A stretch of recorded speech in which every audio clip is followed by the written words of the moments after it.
fine pluie que le ministre de l'Hydraulique, à bord de l'avion militaire, s'est posé à Kédougou. Cheikh Tidiane Dièye, accompagné de son cabinet, visite le site du barrage hydroélectrique de Sambangalou. Sur place, les travaux se poursuivent dans les différentes unités, mais pas au rythme souhaité. Une bonne partie du personnel a été arrêtée à cause des difficultés liées au paiement dû à une des entreprises contractantes. C'est d'ailleurs l'objet de la visite du ministre qui est venu faire l'état des lieux et en même temps arrondir les angles.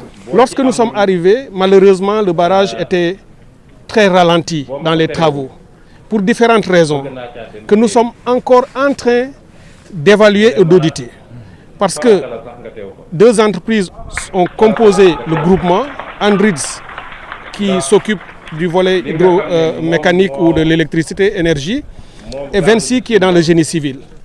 Pour des raisons liées à des décomptes antérieurs à notre arrivée, une des entreprises s'est démobilisée et est partie en laissant un petit personnel sur place. Elle n'a pas arrêté, mais a beaucoup démobilisé et réduit ses travaux.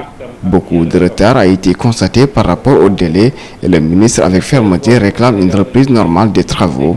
Les entreprises, nous allons les recevoir à Dakar avec les États membres pour discuter et comprendre, aussi les écouter, savoir quelles sont leurs préoccupations, mais aussi les interpeller sur leurs responsabilités.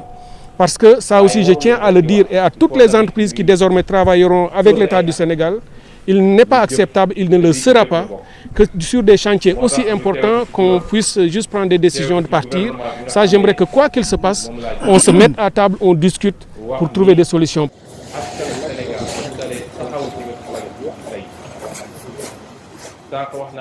Cet ouvrage, une fois livré, va pouvoir renforcer le dispositif de ressources déjà existantes des pays membres de l'Organisation pour la mise en valeur du fleuve Gambie, OMVG. C'est d'ailleurs ce qui explique la présence du ministre des Ressources naturelles de la Guinée-Bissau qui annonce une réunion extraordinaire pour étudier la situation. Ce projet-là, c'est un projet à très grande dimension et de très grande importance pour la population et pour la sous-région, pour notre pays qui faisons part de l'OMVG. Dans mon côté, en tant que président du conseil des ministres de l'OMVG, on a discuté ça à la voiture, on va convoquer une réunion du conseil des ministres extraordinaire, justement pour analyser ce problème et pouvoir résoudre les problèmes qui sont pendants maintenant le plus vite possible. Sambangalou, ce sera au moins près de 4 milliards de mètres cubes d'eau en réserve et 128 mégawatts d'électricité produite que les pays membres de l'OMVG vont se partager. Tous les pays auront leur part. Mais en plus de tout cela, nous allons aussi pouvoir irriguer des terres de très très grandes superficies.